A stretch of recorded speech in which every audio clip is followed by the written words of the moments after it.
bettermentradio.net, man. Listen, we are live at the station. You already know what we do. We sitting here having conversations. I got two of my good brothers, man. And we're gonna talk about how we changed the narrative in our community, how we were once in the street enjoying the life that we were living, but it wasn't right. What you doing? You mounting up? You playing the music or what? Hey, man, I was ready, man. I was ready. I got G Code and Geo in the building, man, and we're doing this just so we can talk, just so we can get our message out. It's not about nothing else, bro. LBC on a mission trying to find Mr. Warren G. What? That's it, bro. So I remember listening to this song, walking from the east side to the high, right? Because, you know, I had moved to the east side. When this song came out, what was y'all doing? I was in high school. Wait, what year is this? I was definitely in high I school. want to say this 94, It's right? 94. It's 94. 94? Yeah, this senior year right here. Senior year? Yeah. This Damn, senior year for you? Yeah. Damn, this is 10th grade. This is 10th grade for me. 10 for you? Yeah. Well, it was my freshman year, 94, man. I was playing, we used to play cards in the hood and shit, right? Rest in peace, Q Dog, man. You know what I'm saying?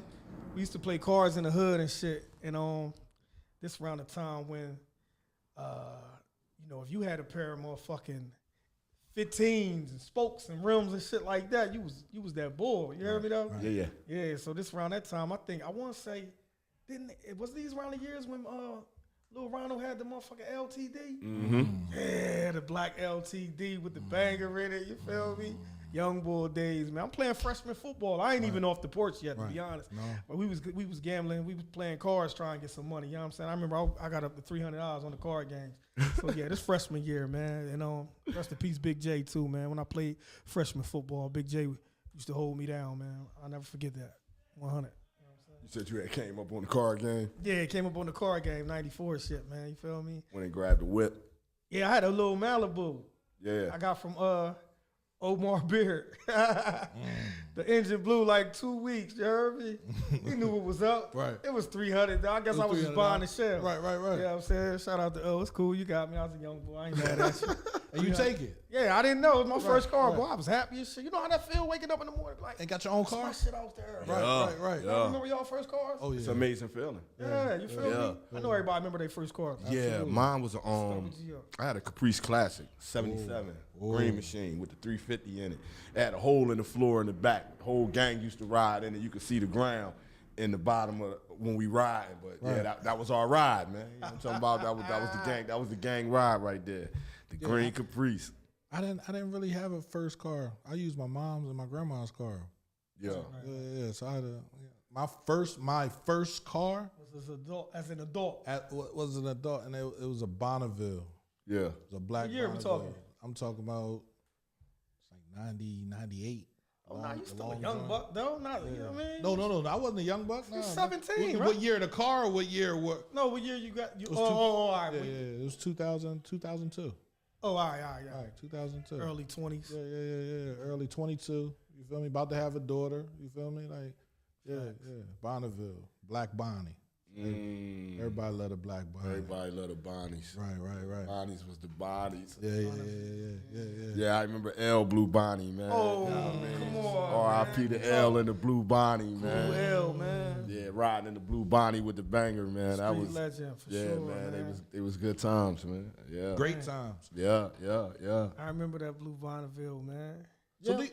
So do you think kids have those memories like we do? Like we can look back and actually see good times from, because when we was in the street, it was fun, right? For me, it was, right? It wasn't that treacherous or, you know, I did things that could be seen as being treacherous, but it was more so the fun that I was having, hanging out with my homies, like being loyal to them. You feel me? Like, you saying the kids of the day? the kids of the day, like, I think they do. But the only thing is everybody has their era. Right. Whereas though, you know, the fun ain't the same. Right, Everything ain't the same in the fun, because at the end of the day, it's young boys right now that was, you know, 10 years ago, they was 12. They 22 and shit now, but they still remember having fun at 12. Their childhood, they wasn't stripped of their childhood. Right. It's just the things was just different. You know what I'm saying? Shit, they was fortunate enough to have cell phones and shit. Some of these kids got cell phones at 10. You know what I'm saying? Nah, you know what I mean? It's just different. It's just different things that was fun because the old heads used to say that shit to us too. Man, y'all don't even have no fun like we used to. You know what I'm saying? Man, we had this, we had that, we had movie theaters and all of that. But we can't act like our life, our childhoods wasn't fun. You know what I'm saying? Our childhoods was fun as shit. Right. I don't give a damn how much fun y'all had in the 60s and the 70s. We still had some motherfucking fun in them 80s and 90s. You feel me? So it's just eras. It's just different. When you're a child, you're going to find fun regardless. Right. Whatever fun is to the masses, right. It's just fun. You know what I'm saying? Fun. Yeah, real shit. So, you know, it's different things, different shit going on. You know, we can feel like we had more fun because we had more things to do. No doubt. Shit. You know what I mean? We wasn't glued on tablets and these little iPhones and whatever, smartphones and all of the above with the games and shit on phones. Nah, we wasn't glued to that. We still had some games at the crib, or you know, in the Nintendo. Yeah, if all you needed was one of your motherfucking homies or two at the most to have it. We 8, 9 deep over that crib. What? Shit, mom better not go to work on no 8-hour shift. Shout out to Miss Angie, man, and Daddy A, man, email family. My spot like that. Stop playing, man. That thing we kept was a game. So and Fred Pickett, the whole gang coming over to the spot. Talk about it. About it. Fact. Oh man, that was the spot. Everybody know, like, if you from the project and if you from the gang, now I mean, we got a saying like we always said, if you wasn't with us in mama's apartment, you ain't with us. That's an ode to my mom first floor apartment that she had down on Fulton Street. Right. If you wasn't with us in that apartment, you wasn't with us, you know what I'm saying? Right. So we used to be about 10 deep in there, you know what I'm saying? All the boys, you know, the original Dog Pound, they say was the Dog Pound, that's where it started. It started at my mom's bottom floor apartment, yeah. So if you weren't with us down there playing the game, you know what I mean, when we was 6, Atari, 2600, 5200, up to Nintendo and the first Sega. Yeah, we had all them joints, so... Yeah, we Sega. Stop playing. Yeah. So us and the whole gang, like we go way back. We've been friends since we was 4 and 5 years old. You know what I'm saying? Talk that shit, no doubt. Yeah, 40 years. Yeah, for us it was Emil crib. Shout out to Emil Sleazy E, you already know. You know what I mean? We used to come over Emil crib, man, and we was stuck on that damn mat. And it's this, you talking 91, 92 mat, you feel me? When Barry Sanders was the truth. So, you know, I grew up idolizing Barry Sanders in football and, of course, MJ in basketball. You know what I mean? I ain't never had no real basketball game. I was a good defender, though. But anyway, that football, you know, that was my thing. That was my life. That's still to this day. I live, eat, sleep, shit, breathe football. I love it. You know what I'm saying? Yeah. But anyway, so... Coach G Cole. Yeah, Coach G Cole. You already know. So we used to go over Emil crib, man. Miss Angie and them, back then we talking 10, 11, 12. Man, Miss Angie and them had a damn palace, man. We felt like, man, shit, they had to been rich. They got a motherfucking, this one, 60-inch TVs, you know, they still had the boxes at the bottom. There wasn't no flat screens hanging on walls. You know what I'm saying? When, you know, my crib, you know, my granted, in my crib, you know, we happy to have a motherfucking little 20-inch joints. You feel me? We cool with that. You know what I'm saying? A little 13 in your bedroom. Yeah. If you got that. Hell no, ain't no cable in this bedroom, man. This thing strictly for 6, for down 3, there. 6, 10, 29, hopefully 57 be clear. It's a game TV. You know what I'm saying? Yeah, but let me go back. We already Mill crib playing the game, man. You feel me? So, you know, all the brothers come over there and we always took that shit serious, man. You know what I mean? But certain people wasn't allowed over that motherfucker. You had to be respectful. For sure, so, you know what I'm saying? But I got banned from a couple of the homies spots. Right.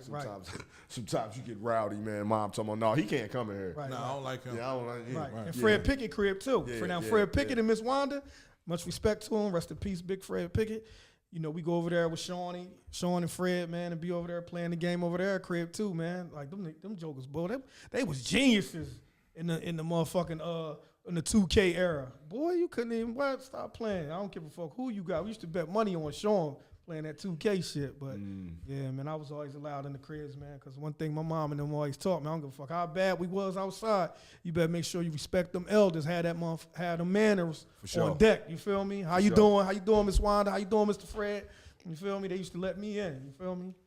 I was outside and running around and throwing rocks and shit at 12, 11. Right. Stealing penny candy from Madeline's, all of the above, you know what I mean? all that, Stealing bikes up Parkside, all of that. But when it was yeah. time to come and act civilized just to play the game over Fred Pickett and Miss Angie and Emilia and Fred in them crib, man, I was making sure that I had my mannerisms intact. Stop playing, man. Right. Around the parents you were supposed to.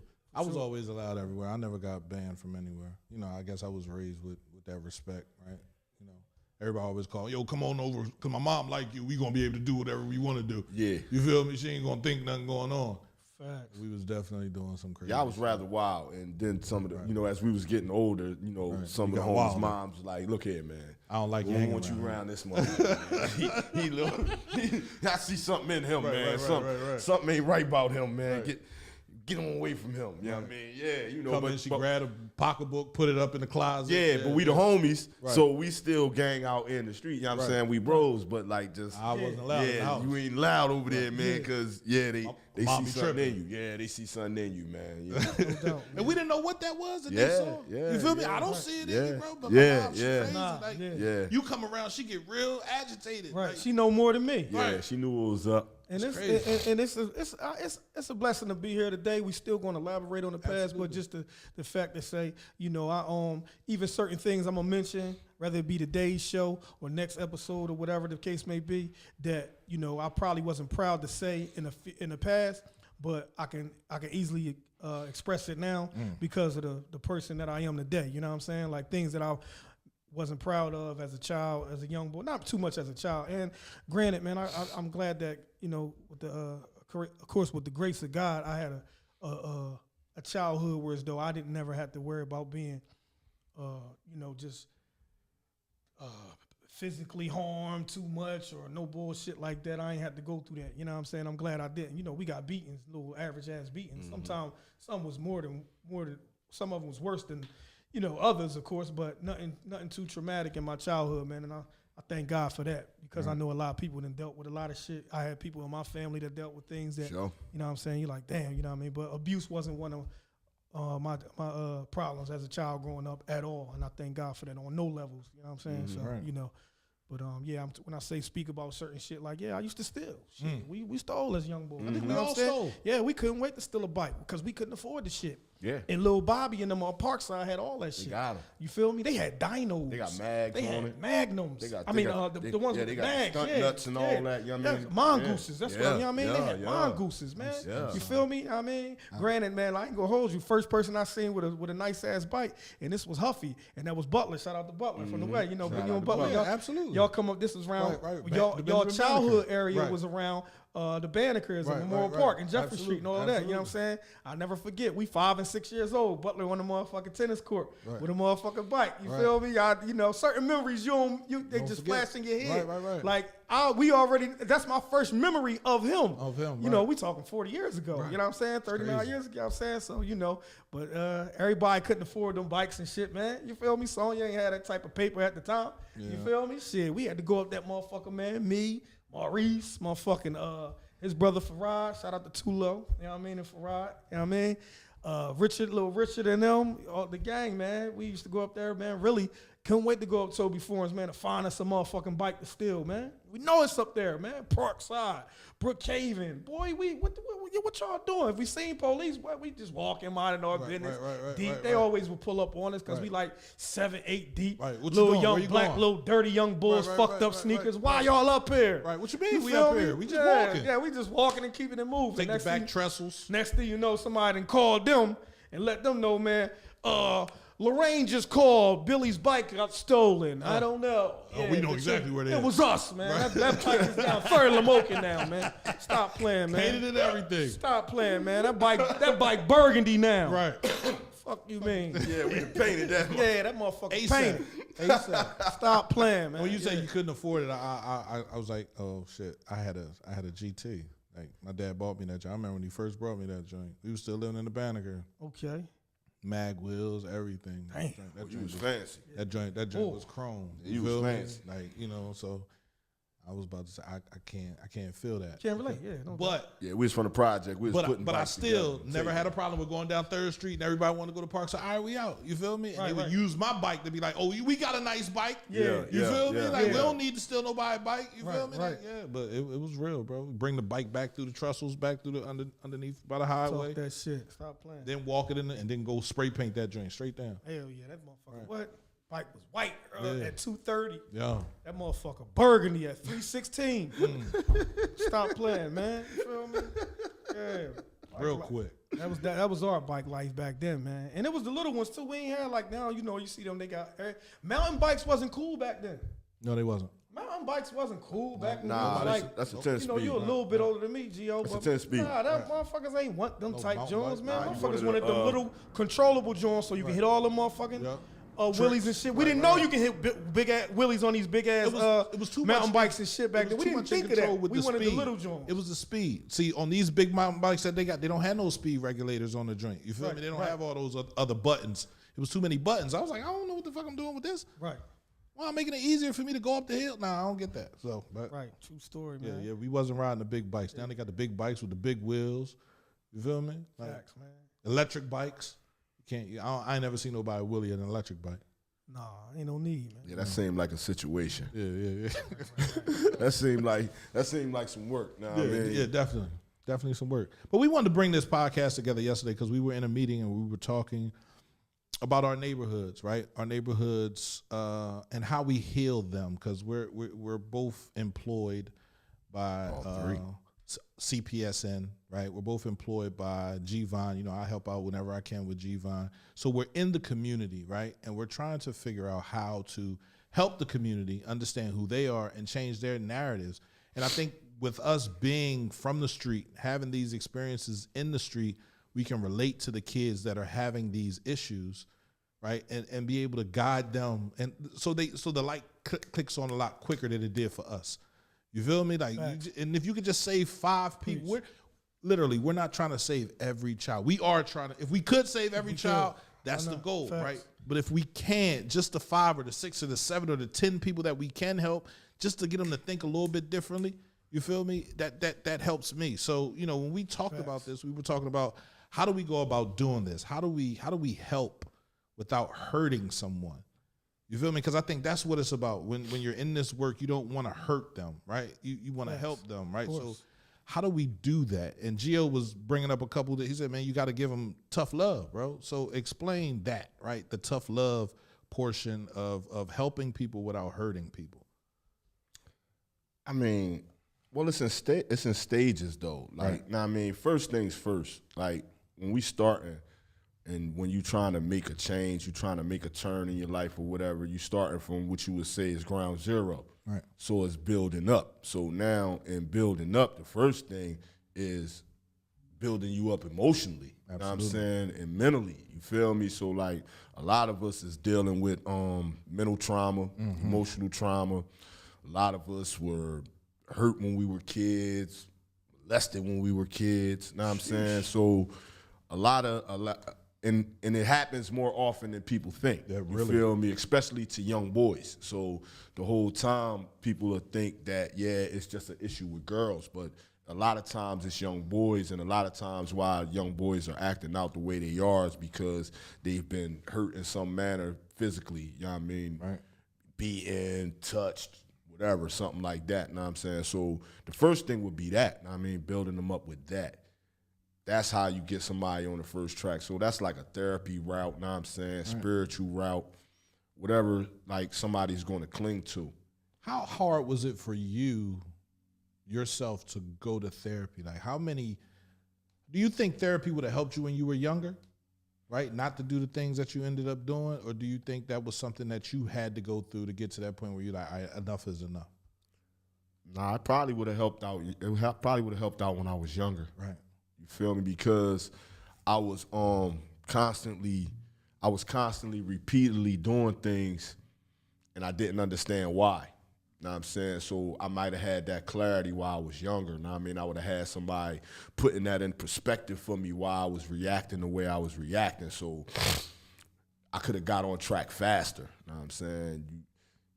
it's a miracle that I went through what I went through and came as far as I came, and I'm still here and able to do what I'm doing now. So that's just I wouldn't say it's luck. That's God. That's, whatever you want to, whatever cosmic force you want to call it. But that's something besides myself that helped me maneuver through all that. So I would have rather did it without having to go through all that. I ain't gonna hold you. How about you, G Code? Wait. Well, do you think therapy would have helped you out when you were younger, right? Or do you think, have you ever been to therapy?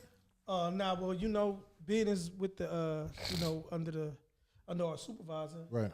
We, she just, of course, scheduled us up to meet with the therapist and just, for them to, do their thing and collect data as far as us being interventionists and dealing with, everything that we got going on with the youth and the streets and all of the above. And I had a great conversation with the lady we just met our first week last week, and she asked me the same question, basically what drove me to therapy and whatever. And I told her like this. I said, honestly, just from the intake interview that I had, I already like it. But I said this to her too. Don't get it confused. I'm not a person that, like, growing up, we used to think of therapy. Oh man, you ain't doing, you know what I mean? Early 20s, 30s, shit like. I mean, nobody doing no therapy, this and that. You used to put a knock on it. Right. Now I don't knock that at all. Where I'm at now in my life, I ain't knocking no therapy at all. Right. But at the same time, I had to tell her that I didn't willingly just say I wanted to have a therapist. Right. But like I said, I had to stress this. I think it would be beneficial to anybody because all it is you just having some conversations and talking about some things and however deep you want to go, trials and tribulations with your life, and speaking about somebody who has a degree and who specializes in having confidentiality, whereas though they should never speak about anything you said. So you know what I mean? Sometimes it's like you just need somebody to vent to. You know what I'm saying? I ain't gonna hold you. I tell my peoples all the time. Like I tell my man Z's all the time. Like sometimes we on the phone, bro, man, for 2 hours straight, just busting it up, and it's like, man, bro, you kind of my therapist. You know what I'm saying? You feel me? Shit, it's therapeutic just getting some of these things off our chest. You know what I'm saying? I had, but yeah, like I said to her, I wasn't, I didn't come willingly just on my own, but I would suggest that more of us black brothers would, you know what I'm saying? Absolutely. You feel me? Whether you young, whether you older, it don't matter, man. It's good. It is. When people say certain things, even small things. Shout out to my young buck R, mentioning that me mowing the lawn is therapeutic. Certain shit is just therapeutic, and basically it feel good. It gets some tension off of you, some stress off. You doing, you know what I'm saying? You doing, you decompressing and you feeling good about whatever you got going on. So I ain't gonna lie. I would suggest it for anybody that just. And you don't even have to be problematic. You don't even have to have a whole lot of issue. But of course, it helps more when you have more to talk about. You know what I'm saying? Absolutely. But I can't wait to talk to her on Wednesday. Right. You know what I'm saying? And it's through the job, like I said, and everything. But I'm willing to keep on continuing having her as a therapist in my life. You feel me? Real rap. It's crazy because when we was on the intake call, my woman was sitting there and she was like, so when you get open to have I said, babe, I ain't never say I wasn't never open to having a therapist. I just said that honestly, I didn't feel like, I needed it. No, I just didn't feel like, me and her was discussing having, just if we needed some, like having a sit down with just us as a couple. Right. You know what I'm saying? I'm like, well, we gotta fix any issues that we may be having. We great right now. We in a great space. Absolutely. Love it to death. That's my backbone. You know what I'm saying? But just talking, I feel like the only thing we don't have is an owner's manual. Nobody, right? When you become a parent for the first time, you're learning as you're parenting, right? Oh, my God. You didn't read a book on how to parent, right? You Not didn't at read all. a book on how to be a man. You didn't Not read at a all. book. You're following other people, right, from what you observe. Swear to God. So that's the only thing we don't have. Everything else has this iPad, this Roadcaster, this computer. It came with an owner's manual. Right. It tells you how to turn it on, how to turn it off. Ain't no motherfucking owner's manual on trying to be a parent, trying to be a dad, a mom, none of that shit. Right. Just trying to be yourself. It's no owner's manual. Real rap. So when you go to a therapist, I see that as an owner's manual, right? They can tell you the little tricks that they use. And listen, therapy isn't for everyone, because if you're not willing to be accountable for what you've messed up, it ain't gonna work. If you're not willing to go in there and tell the truth, It ain't gonna work. Oh man, therapy don't work. Well, do you go in there and tell them everything, bro? Did you go in there and tell them? Why did you end up going in the first place? What made you decide to say, I'm gonna go and seek some type of therapy out? I was fucked up, bro. Like for real. I was playing around with a lot of different women. You feel me? Like, and you was womanizing. I was. You was a heavy womanizer. Heavy Okay. on the. You feel me? Like, no problem, no discrimination. I didn't care, fat, skinny, tall. Well, that was back when you was Teddy Bear P. Yeah. The Haitian teddy bear. Haitian Teddy Bear. Right. All right. Dreads and everything. Everything. You feel me? Like, Haitian P, man. Back and forth. You feel me? Doing things, and money was accessible. Right. You feel me? Like I could do whatever I wanted to do. I didn't want to do much. Right. But I could do whatever the fuck I wanted to do. Right. So talk that shit. I had to go to therapy. And I really went because I had an incident that happened. I got jumped at the RS Club. Right. And I damn near lost my eye. For sure. You feel me? And I came home from the hospital. Naeem was there. You feel me? Brothers that I didn't think cared was there. Like, yo, what the fuck? What we doing? You feel me? Yeah. And I'm like, I just want to talk to the nigga. Nigga picked up the phone. He's like, what he look like? I said, he got a short arm. He's like, oh, I know who you talking about. He said he got a short arm. Called the nigga, you feel me? And I talked to him, and I was like, yo, you know what this is? This the bull that you jumped last night. I said, we got beef? Because beef don't work if it's not on both sides. I don't think me going after him and he ain't got no beef, and someone's going to get hurt. So I asked him, and he said, he's like, nah, I ain't got no beef, OG. I said, all right, cool. I told everybody, I said, man, I'm done. Don't worry about it. Doctor said I could have really lost my eye if the swelling didn't go down in a week. You feel me? Oh, so basically this was a incident that happened right then and there, and y'all rumbled in there, and you got jumped. I got jumped in the joint. I ain't rumbled. I was drunk. I was fucked up. I was in there. So you don't even remember what you might have done something. And I didn't do anything, nigga. They were. We're not gonna talk about what happened. You feel me? Because if I talk about it, it's gonna point the finger to who was involved. Yeah, say no more. We ain't pointing no fingers. Say less. I'm gonna just say this. I was somewhere where I shouldn't have been. Yeah. You feel me? You was out playing of bounds with somebody that I shouldn't have been playing with. You feel me? So I got a little drunk. My cousin was with me, but he was after another chick. So I got jumped, kicked in the face, and Damn. I think I got kicked. I think she said I got kicked in the face like 10 times. I just sit there and took it. I put my hands in there because I had children. I was cheating. I was out there playing. I was doing a lot of things. So I felt like it was payback. I said, karma's a bitch. Do I still have my teeth? Was it the stump variety or was they kicking you? They was kicking me. I was on my knees. I was on my knees, bro. On my knees. Like cutting hair? Yeah, nah, they they chopping the floor up. They put a new floor down in here. They was kicking you? Yeah, they was kicking me. And I could take an ass whooping, bro. Yeah. Because I've given them before. So okay. I know how it feels. You feel me? So all right, the tables have turned. You feel me? So after that, I was just in the crib and I was listening to Kendrick Lamar and just trying to figure shit out. And I went and talked to a friend and they was like, yo, I got this therapist out.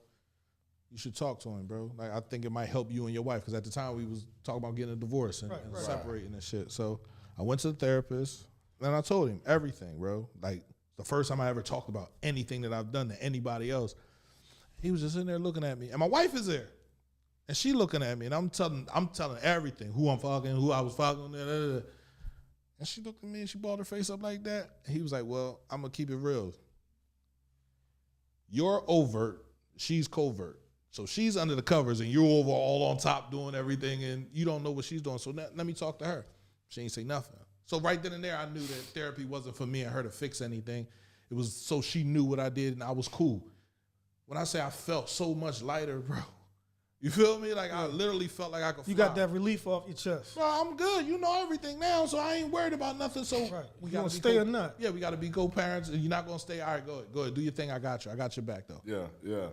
I then went back to him by myself on my own and sat there and talked to him. He was like, so what did you want to do when you were 16? So I said, I wanted to be on the radio, right? WDAS. Right. Late night, Quiet Storm. You feel me? The sexy voice boy. Yeah, you know what we doing tonight. You feel me? Okay, yeah, when he in Lover Boy. Hit him with the Lover Boy P. Hit him with the Lover Boy P. How you was doing Why not you? Hit him with the Lover Boy P, man. So he was like, well, why aren't you doing it? I said, I don't have the money to go back to school. Fast forward, he said, check YouTube out. Come back next week. start your own radio station, come back with the name and everything. When I said I came back, I went and bought a book, bro, from Staples right down the street. I filled out so many things, bro. He was like, now you can start it. So for me, it just brought to reality my dream, if anything. That's why I said therapy helped me so much, because it allowed me to see what I really wanted to do and who I really wanted to be. Then you start a radio station in your community, bro. It takes a lot, bro, for this thing to stay open, bro. It takes a lot of energy. It takes a lot of time. It takes a lot of caring. But that's what I wanted, right? So therapy for me, it saved my life, because I guarantee you, if I didn't go to therapy, something was going to happen. I remember when you first started this joint, bro. I remember when the first time when you got me up for an interview. Absolutely. I came in that joint, right, and already just felt like this could be something, man, that you could take to the fucking roof, Right. to the moon, to Absolutely. the top. Like, you know what I'm saying? Because this is the same. Man, we got so much motherfucking talent. We got the city, same bro. shit that all these big Everybody cities else got. Everybody. The only thing we don't got is the collaborations of Unity. us and the unity and the push. You know what I'm saying? The support from each other, which we'll eventually work on. I believe while I'm here, this shit gonna get better. You know what I'm saying? If I gotta be one of the pillars to really put my foot down and try to really push jokers in that you know, in that motherfucking direction, man. But Yeah, shit. People, like, this shit is long in the making. Come on, man. yeah, people hurting. Should have been doing this. Yeah, these But people hey, hurting out this joint. my man, shout out to my man Yeah. Drizzy. He Right. said, never late is better, Right. Yeah, but better late than never. You dig? no doubt. No doubt. That shit for me, man. I was hurting, bro. I had to go, man. Like, I was hurting, bro. Like, for years, man, I was like constantly hurting myself, bro. Like, everything I was doing, man, was just hurting me more and more, and I ain't understand why. Know what I'm saying? Like, real shit, know what I mean? And I find that, like, in this work we do when I'm working with the youngest, know what I'm saying? I see myself in them, know what I'm saying? I see that they lost in what they doing, and they don't know why. Right. They don't understand. Like, they understand that this ain't something I should be doing, but they don't understand, why am I still doing it? Right. What is it that's making me feel this way? Yes. Why am I so enraged? Why do I feel all this hurt and this hate? Know what I'm saying? Like, you gotta wake up feeling hateful early in the morning to want to kill somebody. Know what I'm saying? You went to sleep like that. Right. You woke up like that. You ate lunch like that. You travel with that all day. Took a shower like that. So imagine, know what I'm saying, you trying to really honestly cultivate relationships. With a woman, with your children. Like, how can you really do that properly if everything about you is encompassed in hate? Know what I'm saying? You hate and you hurt. Know what I'm saying? So you ain't gonna do nothing but push that on people. Know what I'm saying? And I found myself doing that a lot. I found myself pushing people away. I found that it fractured my ability to have relationships with people, like be close with people. Know what I'm saying? Like I got friends, but I didn't have people that I really felt close to. I didn't understand why I didn't feel close to people. Know what I'm saying? And it wasn't until I went to therapy, till I really dug in and understood the trauma I was dealing with, understood what I went through when I was a child, understood that people doing shit to me affected me in a way that turned me cold. Know what I'm saying? It made me look at the world different. It made me look at life different. It made me look at people different. So, and I didn't know why. I didn't know why. Like, I'm looking at bros and I'm looking at people. Like, you a person, you a human being, know what I'm saying? And I hate you for nothing. You understand? Like, that's a heavy feeling to know, like, when you just see somebody you don't even know and you just hate them. Right. Just by looking at them, because they look like something, know what I mean? That's fucked up. Or you looking at them and they remind you of something and you just want to do something to them, know what I'm saying? And most of our young boys feel like that, man. Most of them been through stuff. You see it in their eyes. Damn. You hear it in their voice. Right. You see it when you try to be close to them and be tender with them as a man, that they stand off. It's like, whoa, nigga, what the fuck is you doing? Right. No, it's cool for a man to show you an embrace, you feel me? But most of them is timid because, man, people done did shit to them. Right. People done touched them. Right. Know what I'm saying? And people don't understand that, and you don't understand it unless you've been through it yourself, unless somebody did something to you, and then you see it in other people, know what I'm saying? So I had to go to therapy, man, to try to work through all that, man, and understand that it took a long time. It took a lot of work. You know what I'm saying? And that's what opened it up for me to come. And when I came back to now work with the young bulls because now I understood why they was doing what they was doing. Now I understood the path and the pattern they was on because I was on the same one. We was taking the same steps. So if not me to tell them what's up, because I've been through it and I really lived it, like who was going to tell them? So like that's what made me even get on it. It was the therapy journey, you know what I'm saying? I wasn't thinking about stepping into this lane until I got myself together, until I worked on myself. Once I worked on myself and I understood now, then I was ready to come back out and work with some of the youngins, you know what I'm saying, and try to get them straight. And try to fix some of the shit we did out here, man. Right. Trying to get some of the dirt off your shoulders. Man, we did a lot of shit out here, man. You know what I'm saying? And people, we touched a lot of lives, and people got to repair that, man. You know what I'm saying? It's like, brothers got to come back and repair it. So that was it for me, bro. Yeah. When I think about therapy, I think about therapy being, it's in two stages. You have therapy and then you have counseling. Yeah. Right? Therapy is when you go in there and you put everything on the table, you remove everything out your kitchen cabinet, right? Counseling is when you put everything back where it needs to go. For sure. Right? So, I didn't know anything about emotional awareness, right? I didn't. You feel me? Because I was mad, I was upset, I was hurt. Mm-hmm. Like I said, my dad died when I was 12 years old. I ran outside to the streets. I was mad at my mom. I was mad at this person. The things I was doing was to get back at my mom when I was really messing my life up. Yeah. And it wasn't until I went upstate. And one of the first people I saw outside the yard was this bull with this scully pulled down, with his jacket all the way on, with his hands in his fucking pocket, like he got a shotgun underneath underneath his coat. It's August, bro. It ain't cold. This is Gio standing there just like outside of everyone else. He's standing there like he's security. He looked at me. He said, "You good?" I said, "Yeah, I'm good." He said, "All right, you'll be good. You from the city, right?" I said, "Yeah, all right, we over here." He didn't know me from a can of paint. You feel me? And I didn't know him from a can of paint. But that interaction that we had, we became close after that. You feel me? Right. So if he pick up his phone and he called me, yo, bro, when he first came home, I said, bro, come to the radio station, bro. Like you got what you tripping on today? Come to the do your stuff, bro. I don't want anything from you. Come do your stuff, right? He was a little timid. Because when you're out there in the world, bro, you're still doing other things. You don't want nobody to be able to say, oh, he's doing this. You feel me? So he had to fix some things, and he said that, bro, I got to get some things right. You feel me? But when I'm ready, I got you. I'll be up there. I promise you. And I remember when he went live at Naeem's barbershop, and he was like, man, Pierre and Corey Long right now, you feel me? Yeah. That's the wave to change what's going on. You remember that? Think I don't remember it, bro. I remember everything. Facts. You feel me? Like, that's the wave to change what's going on in the city. Pierre got the radio station. Corey got making a change. They working in cohesion. You might not see them together. You feel me? But they working in cohesion to change what's going on in the community, right?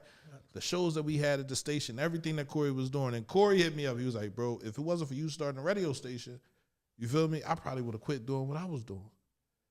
But you brought me back to a point where I said, damn, like it's working. Yeah. Somebody gets it, right? Yeah. It's hard to change and see the benefit in your change, bro. Facts. You feel me? Like you can't see the benefit in your change until about 10, 20 years later, because you done helped so many people understand where they are. So for the people that have helped me along the journey, I tell them, bro, if it wasn't for you, I wouldn't be here, bro. Yeah. Like literally, I don't know what I would have did when I went upstate, because the first thing I was trying to do was make a shank. And I said, the first nigga, literally, bro, after what I saw in Graterford, you feel me? I saw a nigga die right in front of me on a basketball court. You feel me? I heard a nigga getting raped. Like I'm not coming back up this joint ever again in my life, bro. I'm done. I said it right there. When they door and they hose me down in the shower, I was over it. And I said, fuck all this. For what? What did I gain? I didn't gain anything. I lost so much. But again, I didn't want to go to therapy because I like to. You feel me? I like to. Yeah. Come on, please, man. P. Yeah, I need that. You feel me? Right. Like, so that was my issue. Once I went to therapy, bro, it really stopped being an issue because I thought I was addicted to sex. So he asked me, he said, what you ever give up to get sex? Everything. I said, some money? He said, no, what have you ever done to get sex? If you're addicted to it, you'll do whatever to get sex. I said, well, maybe I'm not addicted to it. He's like, yeah, you're not addicted to it. You have a high sex drive, which most men have, but you're not addicted to sex. Right. Because you think about a person that's addicted to crack, they'll do anything. Exactly. They walk up to you, you feel me? Like, I mean, if you even went to jail, you more disciplined than anything about sex. Like, we know you don't have to have it. Like, you just, you know what I'm saying? Like, you want it. We want it as, of course, that's human nature. Absolutely. Male or female want sex. You know what I'm saying? So, you know, at the end of the day, but you been, like, the longest I ever did time I did straight, I did 10 months out the county. You know what I'm saying? That was actually for a high-speed chase. My second one, fleeing and eluding. Without nothing. They ain't catch me with anything. No drugs, no guns, no because you nothing. already threw everything. It was my second high-speed chase felony, though. You dig what I'm saying? You took about chase twice, huh? Hey, man, I'm not going to jail. I ain't taking him on the chase twice, P. Right. I'm 15 and 2, bro. Oh, okay. Oh, my fault. You know what I'm saying? 17? Damn. Come on, man. You feel me? If I might be thought I might be off Right. a chase or two. Right. But yeah, my record impeccable, man. That's just what I used to do. I'm not bragging about it, but I am the black Dale Earnhardt Jr. You know what I'm saying? Straight up, man. Ain't nobody. You feel me? Yeah, rap, though. I'm really a driver by nature. By nature. You know what I'm saying? That's what you do. My first case was a stolen car. But I ain't even steal a car. I think they got a black I was racer the driver. now. Right. You know what I'm saying? Gio said they got a black racer they got now. a black racer now. Well, We gotta I get gotta hip to find him. his name. Yeah, we gotta get hip to him. Man, we got these computers. when we Let's say ask him right now. Yeah, we gotta get hip to who the black joke. Who's the black NASCAR racer? He's not really black. Yeah, he's not a NASCAR racer. Yes, he is. He do the indie joint. So we had, listen. Oh, Car Rajah Caruth. Yeah, the boy that was messing with Rihanna. But it's not. He's not the first. I'm Rajah Caruth. Yeah. We had Willie T. Ribbs. He was in 1955. Wendell Scott. He's in 1921. Bill Lester. There's tons of black. They just not promoted, bro. Right. We're everywhere when it comes to anything. Yeah. You feel me? I mean, it's black excellence, man. Yeah, and that's absolutely. what, for real, we, you know, even I want to get on the topic of just even with the work that we doing in this community, you know what I'm saying? At the same time, while we're still, you know, healing from the shit that we've been through in our lives and everything, you know what I'm saying? I can't, like I say, knock on wood. I haven't had to go through too much trauma and drama in my childhood life, you know what I mean? But in my adult life, just seeing, you know, just being involved in the mix in the hood and you know, we ain't really had too much gang wars and shit going on, but we had enough. You know what I'm saying? Whereas though, honestly, I always was the type person that I'm gonna protect myself at all times. And my niggas knew that. And they respected that I always was honest about that. Like, nah, I ain't no hunter. You know what I'm saying? I'm used to getting money. I'm used to motherfuckers wanting to prey on me. Right. You know what I'm saying? But at the same time, I'm a man. Right. And I ain't let nobody do nothing to fuck to me. Right. You feel me? It's like anything else with a man. Like, I love sports. I'm a competitor. So you trying to hurt me, and I know that. So I'm gonna make sure you don't hurt me. Right. Simple as that. My defense was always strong. Knock on wood. I thank God for that. And to the, you know, for the most part, of course, I never really try. I try my best not to put myself in any too many fucked up circumstances like that. You know what I mean? I come in peace. I walk in peace. I come in peace. I come with a positive aura. You know what I mean? When you trying to fuck with that, you just playing with yourself. For real. You showing me you definitely somebody I don't need to be around. But anyway, you know, I started with the topic of just, you know, just coming from the ghetto, coming from the hood, man, and you know, with certain situations, whereas though, you know, we had neighborhood beefs and shit like that too. And just to see that certain situations could get alleviated by motherfuckers just stepping up, being men, not cowards, not gangsters, but men. Right. And when I say that, I mean, you know, I don't want to put these brothers out there. I'm sure they would actually even love the salute, but we done had jokers from two different areas, my area and another area that came, and this probably over a decade ago. Listen, man, we ain't scared of y'all. Right. Y'all ain't scared of us. Right. But this some bullshit. Let's get over this shit. You know what I mean? We all men. Let's get some motherfucking money. Right. We know some people. Y'all know some people. We can help each other get some money. Help each other out. And then I'm gonna be honest. That shit worked. It's supposed to. It worked. And of course, Things go left. things go left, Right, and they right, can right. go left, but it still put a stopping to seeing motherfuckers and just going on site and shooting from anywhere, any, you know what I'm saying, not anybody. caring Right, around. right. You feel me? So I know that saved a few lives, man. Right. If any, if just one. And y'all know, G.O., you know my motto, man, 2% is better than none. Right. You feel me? If we could save 2% is better than none. Of course, we striving for more. Right. But it's 2% is better than none, man. But, you know, that's one of the real topics that we really was on yesterday when Right. the shit brought tears to my eyes just thinking about it. Like, we got some young brothers in these streets, whether they be our neighborhood, whether they be any damn neighborhood, Right. that we really know that, you know what I'm saying, they out in the mix and they feel like they ain't got a choice at all. And they for it. And they feel like, man, it's just up. It's always up. Right, I can't always. put my lack Right, down. I can't right. put my strap down. If I do, then these motherfuckers going to get me. You know what I'm saying? And I overstand that. But at the same time, man, you got to understand that it got some type of ending has to come because it's going in regardless, whether it's with you or whether it's with the motherfuckers that's 10 now, that's going to be 20, 10 years from now and still keep getting inherited into the beef. Right. You know what I'm saying? We got neighborhoods that's beefing right now when the motherfuckers that's in the mix now really pulling the triggers and shit. Them niggas was 7 when the beef started. And they might be 17 now. 10 years ago, 7 years old, you wasn't worried about no motherfucking beef. Who did what? Who did this? Some niggas is beefing over who fucked they baby mom. But the message get back like, nah, this nigga robbed me. Nah, this nigga pulled the pistol on. Nah, my nigga, stop playing, man. Some of y'all old heads is really beefing over some motherfucking pussy. That's crazy. Straight like that. And And, there's that's more. corny as a motherfucker. There's more than enough because out it's so much pussy pie Yeah. out in this motherfucking world. Yeah. It ain't worth dying for. It definitely You feel ain't. me? And you know the outcome. You smoke him. He did. You in jail, and she out fucking somebody else. Pussy ain't never been a Ready to start another war. Pussy ain't never been no reason that a motherfucker should be dying over. Straight like that. I feel like this. Anything you can get again, it ain't worth dying over. So money, pussy, anything that you can get again. Now, you hurting my family, that's different. That's different. You feel me? It You is. coming for my sister, you coming for my daughters, you coming for anybody on my side, you feel Right. me? That's different. But Right. you can rob me, I'm going to rob somebody else. You can fuck my chick, I'm going to fuck somebody else's chick. Like, that's just how it works. For me, that's how it works. Right? Right. I never took it as it was that low. But there are a lot of people that are that sentimental over things. And they get upset.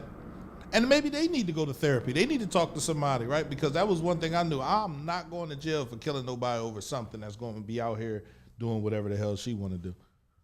So I think when we think about the beefs in the hood and we try to bring people together and we're in the community trying to get people to come together. If you got a beef, if you have a problem, right? Hit up G-Vine, hit up CPSN, hit me up, call my phone. You know, my number is always out there, 484-802-2383.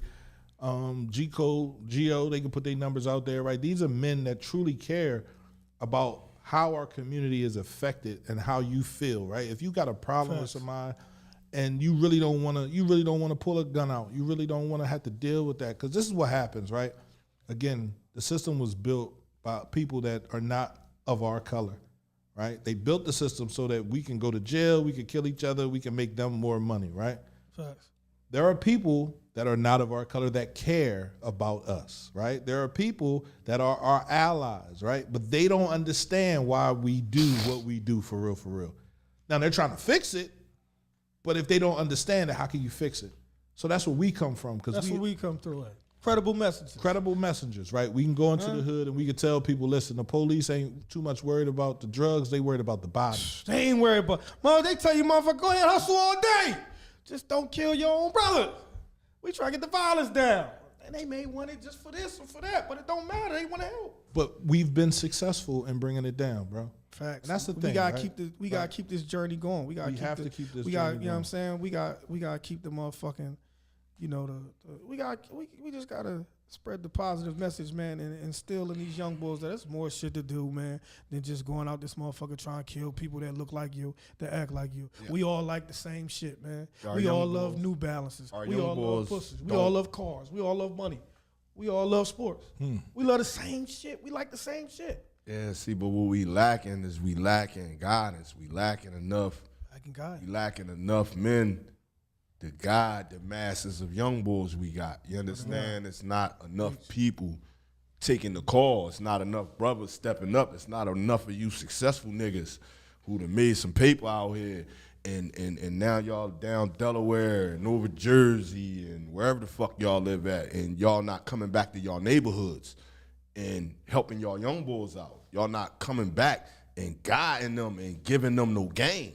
Like, that's the problem. Because, see, the problem I be having out here, and I'm going to speak to this, the problem I be having out here is that nobody made me come out here, man, and help nobody, bro. Nobody made me take time away from building my business and spending with my own children and my own wife, making sure people's families is cool, making sure their children is cool. Yeah, my family sacrificed behind this. My wife sacrificed behind this. And people who don't understand that all of us have to put on the line to even do this. All the time I'm out in the street, all the time I'm in the mix with niggas that got guns on them and shit like that, because I'm intervening. I'm in the mix. I'm not coming after somebody shot. I'm there before they get shot. I'm there when the shit is going on to try to stop them from getting shot. But somewhere along the line, it gets lost in the messaging. Somewhere along the line, people get mad at the messenger. That's how it works. And how it is that we deliver our message, and how it is we deliver our services, and we don't do it in the manner in which they deem responsible or Motherfuckers acceptable. trying their fucking best to shape the community. In I'm the best somebody. way. I'm somebody who's self-trained. I'm self-taught. I learned everything I learned on my own. I taught myself. I put myself through school. So everything I'm doing from a place of my heart, from my love for where I'm from. I love the William Penn Project, man. Everybody down there in my family. I seen a lot of my young boys just dying, man, rapidly, man, getting locked up, sent away for 15 and 25 years, and I didn't see nobody trying to stop them. I didn't see nobody talking to them. And this wasn't just my neighborhood. This was every neighborhood. Right. Every fucking It's not nobody trying to stop them. But then they get mad or they feel some type of way when you come out and try to stop them. Oh, no, fuck them. We ain't listening to them. Why is everybody listening to them all of a sudden? Who the fuck is these niggas? Who the fuck is these niggas? These niggas used to run the street. What the fuck is y'all doing? That's what I was supposed to do. What the fuck is y'all doing? Like, and it's another thing, right? Yeah. How the fuck can listen, man, regardless, don't get it twisted. With the path I took being out here in the mix when I was a young boy and shit like that, I don't have no motherfucking excuses for that. It was what I was. I'm glad I learned a lot of this shit from the streets. But the path I'm on now, if I'm trying to make a motherfucking difference in our damn community and some kids that I don't even fucking know, that I'm getting to know, and trying to deter them away from violence and get them to understand that we can go the positive way and still be fucking cool and stop killing each other, how the fuck can you have a problem with that? And they have a problem. And if you got a problem with that, your whole perspective is whack. And then I'm telling you right now, I'm here. I don't have nobody to single out at all. Yeah. I hear a lot of negative shit about us niggas from the streets turn their life the fuck around and trying to get these young boys on the right fucking path. Yeah. Come on, man.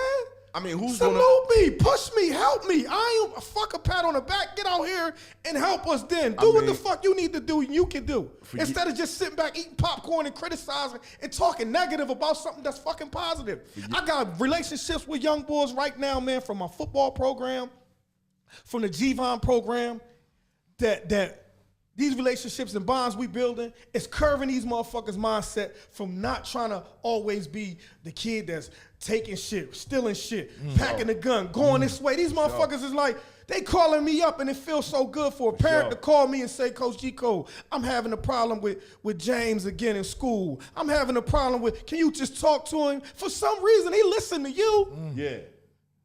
He listened to you, and mind you, I'm never going to put my hands on him. I don't have the None of that. You know, I don't have the authority to do it, and I don't want to do it. I never will do it. Right. I walk away from a kid that's being too disrespectful before I do something to him.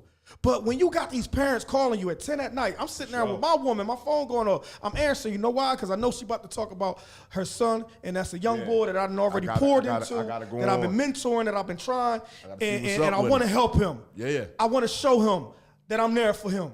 He didn't have people that gave up on him. You know what I'm saying? I got some kids, man. Shout out to motherfucking Go-Go. Their dads is in their motherfucking life. You know what I'm saying? Strong they still, brother. we gonna be a village. We gonna be a team together. Help. We still gonna help. Because sometimes at the end of the day, I'm nowhere near a fucking perfect parent. Right. Yeah. And I need help. But I need some help at times. I need some, you know what I'm saying? My sons are older now, they grown. But at the same time, I know what never got disconnected was the love. Even if they didn't, you know, I wasn't the best parent on this situation or that situation. They know the love will never die and the love always was there. And they never called nobody else dad. Yeah. You know what I'm saying? At the same time, we have kids out here that we definitely feel like we done told them and showed them and did this and that, and they still might do something different. That's understandable. That's life. So what we need is motherfuckers to be able to say, let's try to encourage this village to be built. Yeah. Because our kids might not listen to their certain their own parents, but they gonna listen to somebody the fuck else. They gonna listen to motherfucking Uncle P. They gonna listen to G Code. They gonna listen to Greg Copman. Yeah. They gonna listen to Lil Oof. Yeah. They gonna listen to Basie. They gonna listen to G.O. Yeah. You feel me? We got some type of understanding with these young boys, and we building, and the shit is working, man. And like I said, 2% is better than none. But we doing way better than 2% right now, man. So listen, man, to the masses, man, to all of y'all who feel as though, well, damn, why they not crazy? They ain't got, not, man, no, all of us don't got no motherfucking Harvard degree or certificates to do, but at the end of the day, motherfuckers got real stone cold street credibility. You know what I'm saying?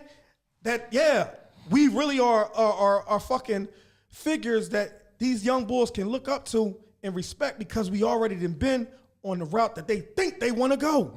No, young boy, you don't want to go to jail. We all been to jail. We got some motherfuckers on our team right now that can tell you and preach to you how bad that you don't want to be there because they didn't spend half their motherfucking life there. For sure. 16 and this is the path. This is the path that some of them are going now. If they ain't listening to mom, if they cussing around they fucking grandmoms and they dads and shit in the school, you cussing all the time. You ain't got no respect right there for no adults. When we was growing up, man, we couldn't cuss around motherfucking Miss Bernice and them. Yeah. Well, you get smacked. What's your old lady around you with? Man, Miss Shirley, Miss Rose, cuss around Miss Shirley, Miss Rose and them. Miss Stop Ella. playing, man. You couldn't do that. To the project you couldn't do that shit, man. Stop playing. You just had to have some type of level of respect for these adults and these figures in your hood. Miss Walker. Maureen, mom. Yes, man. Stop playing. Yeah, man, Miss Missy, real, man. You feel me? Help the fuck us help us help them. Help us help them. And help us. Right. Other than that, stop fucking trying to criticize something that's positive. It's positive anytime we taking a motherfucking group of 30 kids down to see a motherfucking black African American museum in Washington, D.C. You shortchanging us, bro. We went 100 deep. We went 100 fucking deep. I'm so sorry. We took 100. I'm thinking about the 30 that we always collect from the program. Yeah, we took 100. Because when we first start our G's mentor G session, kids. we was 100 fucking deep. 2 buses. We was 100 fucking deep, man. Going that shit like that. That shit mattered because a lot of the kids ain't never been to no motherfucking. They ain't been on no motherfucking 2-hour drive because a lot of people ain't taking them. Right. You know what I mean? But we ain't here to criticize moms that ain't doing an amazing job because some of y'all just doing y'all fucking best. Right.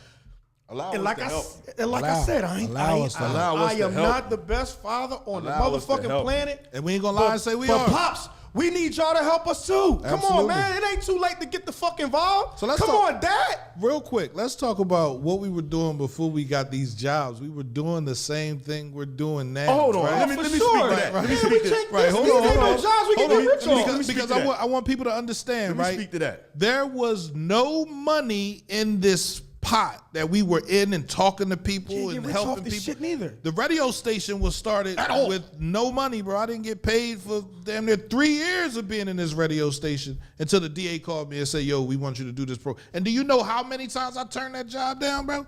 Corey called me, Kenny called me. Yo, I said, I'm not working with the DA. You crazy? He's like, no, P, we need you to do this.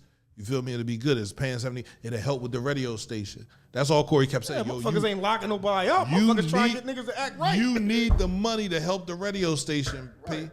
I was like, all right, cool. But before that, up at this radio station talking to tons of people, helping people, doing things for people. Nobody paid me any money. Nobody gave me $100. Nobody said, P, you eat tonight?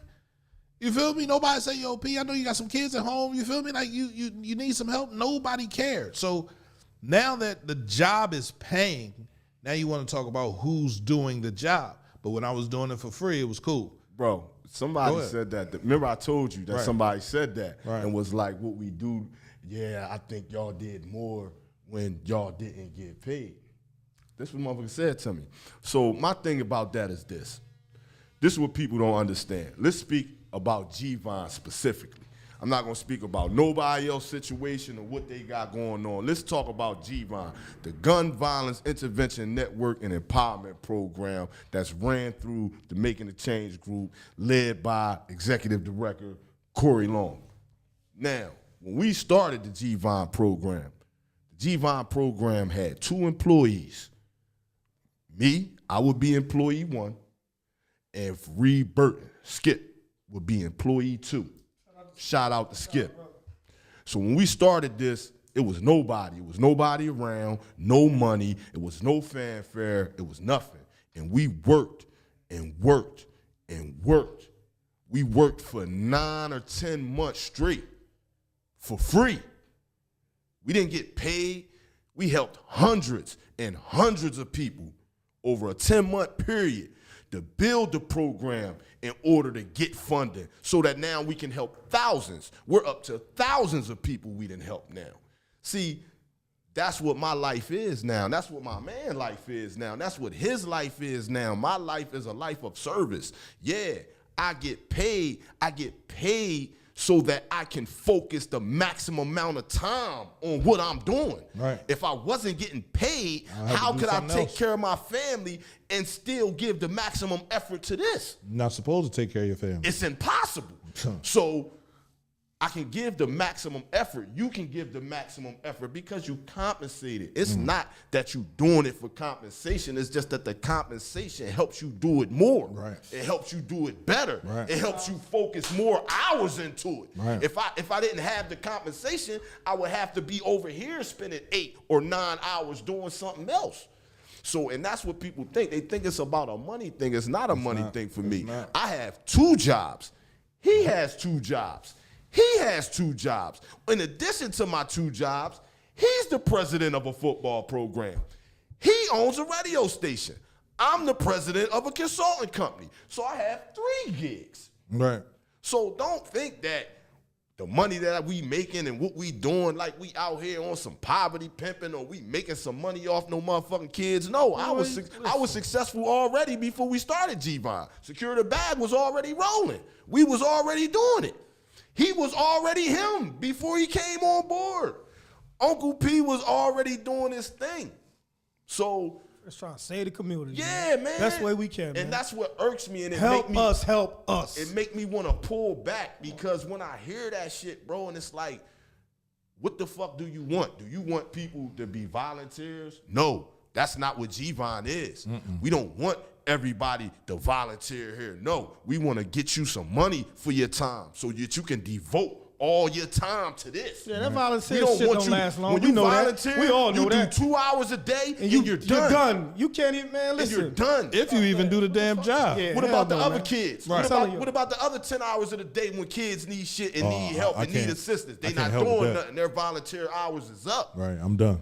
You see what I'm saying? You know the impact you could make, man, by just taking your own motherfucking kids to go up fucking Ishka Bibbles and have a cheesesteak? Right. Just that shit like that. Like, just a big impact and little ass shit like that. An hour of your motherfucking time really getting involved, getting to know somebody because they never really went. They in there motherfucking taking pictures and doing, man, my nephews know what's up with me, man. You know what I'm saying? I got relationships now that if I wasn't working under these motherfucking programs, that I'm still gonna be reaching out and fucking with these young boys on a positive way like I'm their motherfucking uncle. You know what I'm saying? Real shit, man. You know what I'm saying? And I love it, man. I love that. Like, I love that I done went to a space where it was a time, like, I'm OGGO. I'm from the project. You know what I'm saying? I'm from the William Penn. It was a time where it wasn't safe for me to move out here. It wasn't safe for me to maneuver it was safe, but it wasn't safe. Right. I was on my shit, but it really wasn't safe because somebody would take a shot at me or whatever, you know what I'm saying? And now to the point where I go everywhere, I'm in every neighborhood, and when I go in these neighborhoods, the youngins see me and they stopping me. Damn, OGGO, what's up, man? Pull over, man, holla at me, man. What you tripping on today? Right. Take a picture with me. I mean, what's up with it? Da-da-da-da-da-da. And it's those bonds, bro. Like you said before, bro, it's those bonds that we building that's going to be the reason why things has changed. It's going to be the reason why when a situation come up that a young boy going to decide to give you a call. That he going to decide to give me a call before he go shoot somebody. Because he going to be remembering the times we spent with him, the times we just pulled up on him and took him to Applebee's just cuz. The times we pulled up and said, come on, let's take a ride and go get something to go do something. Even if you the just times we done pulled up and took them over DTLR and sneaker shopping. This is shit that they not experiencing. This is shit that this program affords us the ability to do. Swear to God. And people be mad at that. No reason to be That's mad. why I ride around and feel the joy that I feel, bro. I'm able to administer, aid, and help the people all day. Impact their every lives. day. I get paid to help motherfuckers all man. day. Come on, so like, who the fuck better than us? and I really lived it. Who else you want your son to hear this shit from? Shout out to the mentors, man. Who else gonna tell your son? Shout out to G-Von. Shout out to CPS. Who else gonna tell your son the perils of what his life is gonna become once he start going to prison and upstate, and how that's going to affect his relationships with his woman, with his kids, with his mother, how it's going to affect him in his community when he come back and he feel lost. Like, somebody had to really walk through that to tell you what that is. You can't read that from a book. You can't take what I lived and get that out no book. Nah, this shit ain't in Harvard. Yeah, this ain't there. This ain't Harvard. This is a motherfucking. This is motherfucking the streets, the real streets. Yeah. You know what I'm saying? The slums, the shit when you turn your corner, a motherfucker got a Pooh Shiesty on. You know what I'm saying? The shit that you if you in the wrong place, wrong time, you gonna get smoked. Yeah. You know what I'm saying? Real rap shit that's really going on. This is real life shit. You feel me? Yeah, and at the end of the day, man, we trying our fucking best to curve the young bulls and grab them up and have them to understand that you can go this way instead of going that way. Let us influence you in a positive way before the motherfuckers that's recruiting new shooters influence you. It's motherfuckers in hoods that's recruiting new shooters. Yeah, all the time. Every time, Every day. chance they get. Every and day. it's easy because these motherfuckers is looking up to them already. Every day. You know what I'm saying? So we know what it is, and that's why I salute a lot of my old heads and thoroughbreds in the hood that know better. You know what I mean? And just to give them a message that they probably never was thinking about. Because I was one of them motherfucking old heads that said, well, shit. Oh, man, go ahead. You know what I mean? I was one of them old heads. So, you know, we're never looking down on the niggas in the hood. No. We love y'all. We are y'all. I am you. We are y'all. I am you. You know what I'm saying? So the old heads, keep pushing them in the right direction, especially as y'all weaving y'all way out of the motherfucking ghetto and out of the street life. 9 times out of 10, motherfuckers 30, 35, and up between that age, y'all kids ain't going to school in certain places because y'all know what's up. Y'all don't want them around here. You know what I mean? Y'all pushing them out. Y'all sending them to schools over here. Yeah, my daughter go to school in Ridley. My daughter go to school, yeah, because y'all know what's up. So the same type of love and care that you have, that you don't want your young bucks and your kids in the mix, push them young boys that's coming off the corner that ain't got really nobody to look up to, that you know their next step off the porches, the carry a pistol and try to be violent. You know that you know to push them in the right direction. You know what I'm saying? Awesome. Give them some real knowledge. And all the old heads that ran it, that ain't around no more. I got this from Greg Parker, real estate guru.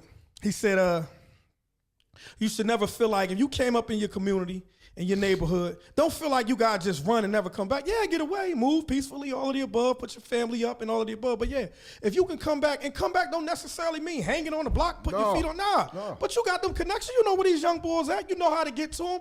Scoop them up. Give them some knowledge at the least. You ain't gotta come back in a physical form, but you can at least reach out and let them know. Listen, I heard about what's going on. Listen, I want to give you some advice on this. I want to help you do this. I want to show you that you know some motherfuckers 25, 23, 24, 20, 30 right now that still ain't got no direction to go, that got a couple dollars. Put them on that real estate shit that you want. Put them on them businesses, them truck routes and shit like that, and bread routes, all of the above. Give some insight to your hood. Push them in the right direction. You know what I'm saying? Give them the information and tell them to help the young bulls, that's coming up, that's the runners up, the ones that's next in the mix, the next up motherfuckers. And tell them, yo, you know what? Listen, I heard your young boy wilding, 15, 16, man. Put the motherfuckers down with G Code and G.O. and them, man. Put them in them programs where it's down and let them know. You ain't got to be wild like that all the time.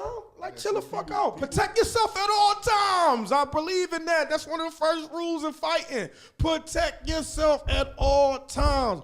But we can't encourage these young boys, y'all can't be waking up every motherfucking day with murder on your mind. That shit gonna lead you in the ground. It's gonna hurt somebody that's close to you if they can't hit you, or you going to motherfucking jail forever.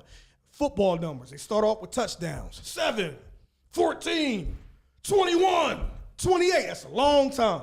It's a long time. That's a long time to be sitting in the motherfucking cold-ass motherfucking cells. Below 70 degrees, living in the bathroom with another man. And you don't necessarily have to be. That's jail. And you don't necessarily have to be guilty of anything. You can just be around some things. We see, I was reading an article the other day about the brothers that got locked up in 1997, right, for the rape and the murder of the lady in the house. Yeah, they just overturned their shit from DNA. And they said, and the DA used the fact that they used a used condom to rape her. Like, who is putting they inside of a used condom? Like, I don't know. So animals is what they called us back in the day, right? That's how they identified us. That's how they gave us all these numbers for crack and everything else. Somebody called us a super predator. Super predators. It's 1994. Check it out on C-SPAN. He's running for president, right? Matter of fact, he is the president currently. Check it out on C-SPAN. So these are the problems that we have, bro. We get so enamored with the street life, and we think everything that's good is bad and everything that's bad is good, but it's actually good is good and bad is bad, right? And we need to wake up and come back into our community. When I post on Facebook, we need us, that ain't a call for me needing a female. That's a call for us. That's a call for each of my brothers. And everybody in this city is my brother. That's a call for all of us to hold hands and go out here and help these kids, bro. It's hard to reach all the kids if we're all in different areas, right? But if we come together, I wanted to start this program called Infinite Men of Honor, right? We take a man from every ward in the city, everywhere there's a problem, 2 or 3 men, right? We come to monthly meetings and we talk about the issues in those areas. If you got an issue in that area, then all of us men go up to that area to talk to them kids. Right. I remember there was, back in the day, there was a fight, and a brother was Muslim, and his father was a Muslim, so they called him. I was at the masjid, Fajr. How many brothers went up there to make sure everything was cool? It wasn't no beef. Nobody got shot, but these were 2 young boys that was really into that life. You feel me? Like, nobody got shot, and they squashed the beef, right? If people show that they care and they show up in numbers, you feel me? Then the bull be like, nah, all right, this might be a little bit too big for me. You feel me? Like, but they let you know that, nah, bro, I don't care. It's not that I don't care about you. I don't care about the beef. I love you. So what do you need for this to be whole? Right? What do you want this for this? I want him to apologize. Then you go to the other brother and you say, well, what is it going to take for you to apologize? You feel me? I can apologize, but I'd rather do it just me and him or us I don't want everybody to know I apologize. You feel me? Well, all right, cool, but I don't want everybody gonna know you shot at him, or he shot you, or he shot your homie, right? So you gotta go out there and you gotta be man enough to say, yo, my fault. I ain't mean that. You feel me? And just walk away. It's cool. Once you apologize, it's forgiven. All is forgiven. No beef over here, no beef over there. But that's what it's gonna take. It's gonna take for us as men of this community.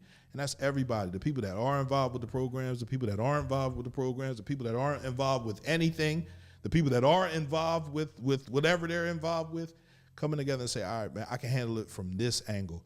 You can handle it from that angle. Facts. You handle it. Then once we got all the bases covered, can't nobody steal anything. We trying to keep motherfuckers from out of hell and out of jail. That's the problem. That's You the feel problem. me? That's the Real problem rap.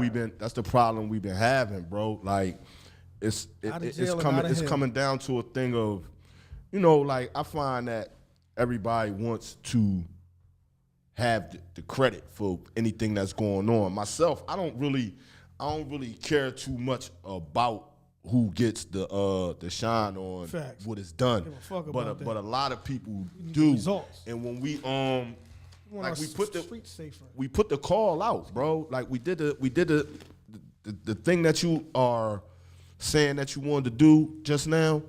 That's what G-Von is. It's the Gun Violence Intervention Network. That's what it was built to do. It was built to have interventionists in every neighborhood. And when we reached out and we wanted brothers, credible brothers from these neighborhoods to come on board with us, know what I'm saying? Like I said, I'm from the William Penn, Skip is from Sun Village. Our neighborhood's been going at it forever. And we was the first two. Now, when we reached out to the other neighborhoods and the brothers that's prominent in them neighborhoods, they wouldn't step out, know what I'm saying, for whatever reason. And now we asking again. It ain't too late, baby. Come on, y'all. We asking You you, feel me? we asking you, brothers, man. We done Help built. us. We done built something. We done put something together, and it worked. Know what I'm saying? Nobody's bossing. Nobody's ordering. Nobody's trying to tell you what to do or belittle you or have somebody that other shit, man. neighborhood over top of you. No, we all brothers. Corey Long is my brother. G Code is my brother.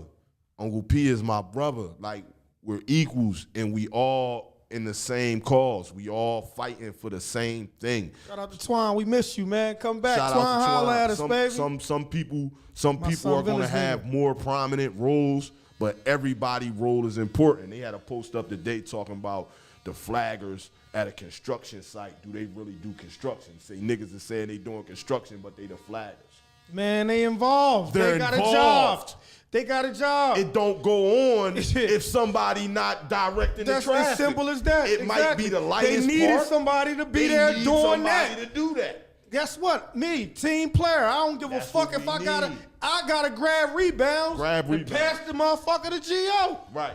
That's what I'm gonna do. Tomorrow they might need me just playing on a weak side of the motherfucking offensive player For sure. and just creating steals. For sure. That's what I'm gonna do. Everybody has a role to play. For And sure. if you ain't a part of shout out to Big Charles. If Sure. you ain't a part of the solution, you're a part of the fucking problem. Yeah, and everybody's part isn't going to be big. Right. But that doesn't mean your part or your contribution isn't important. Just because you not full time, just because you only giving an hour a week or 2 hours a week or coming to one of the mentor sessions or trying to mentor one of the young boys, that's enough. Like, something is better than nothing. Like, instead of just sitting back and, well, these niggas is doing that. These niggas is doing that. How's these the niggas that's doing gun violence because they used to do this, or they ride around like this, or they smoke that. I smoke a lot of weed. I'm going to keep it 100 with you. I have a license to smoke this shit, and I was given to me for health reasons, and I smoke a lot of this shit. But this doesn't negate the fact, and that's what I mean about the messenger. People get caught up in the messenger. What the fuck do that got to do with what I got to give? What about all this game I got to give? All these funds I got to give out and disperse? What the fuck me smoking weed got to do with any of that? Who the fuck? The love I feel for these young boys, man. Like, I really love them. Know what I'm saying? I love these young boys like they my sons that I fuck with. My young boys down the project, bro, they'll tell you. They see me every day because I check on them every day to make sure that they not up into nothing. And they been chilling. I'm gonna give you a small example on some of your work from the other day too, bro. So, and on Tuesday night, we got Connected Families. Yeah. You know what I'm saying? Connected Families. We over there. Shout out to Corey Long, Executive Director, Making a Change. Tiff, too. Yeah, You know what I mean? our program director. Yeah. So we got Miss Cookie over there. Shout out to Miss Cookie. Shout out to Miss Cookie, man. Amazing at her work. So Yeah. amazing. So caring, so passionate, so loving. Yeah. Miss Cookie me and Miss Cookie was having an issue with one of these young brothers, 10 years old, young boys. And for 3 weeks straight, you know, we break bread, he having fun. He cool when he breaking the bread. We got a break bread session, lasts about a half hour, we eating. After that, we go into some type of curriculum for another hour. So this kid don't want to join on with the curriculum, but he can't wait to break bread, get happy, come up and get seconds, all of the above, which is cool. It's enough food every Tuesday and Thursday for every damn body. For sure. Come on out and eat with us. So, you know, I tried talking to him, and mind you, sometimes I had the effect to get through to a young bull, and it's easy to me. I'm used to working with young bulls and getting them out of that funk that they be in for whatever. But this young boy just wouldn't crack. I couldn't crack the code. Man, I didn't even see it, but this the fourth week now. Man, he came over that joint, man. He was so active now. He was talking, he was answering questions, and I forgot who asked Miss Cookie who it was and who got to him, whatever, who spoke with him and broke the code. Man, but Miss Cookie said, guess what? He acting different now because Gio spoke with him. Oh, we talking about almost a whole month, bro, of a young boy that he was just only he wanted to do. He having fun when he's eating, but didn't want to join the curriculum. Didn't want to. Man, they said, man, Gio talked to him, man, and I said, Dan, that's my bro, man. That's what he do, man. You got through, and this is the change that this is the shit that we do that you know what I mean. Of course, a lot of people ain't gonna recognize. You know what I'm saying? Bro, but I know for sure. When I was whatever you said to that young boy, you gave him something that made him be more active and.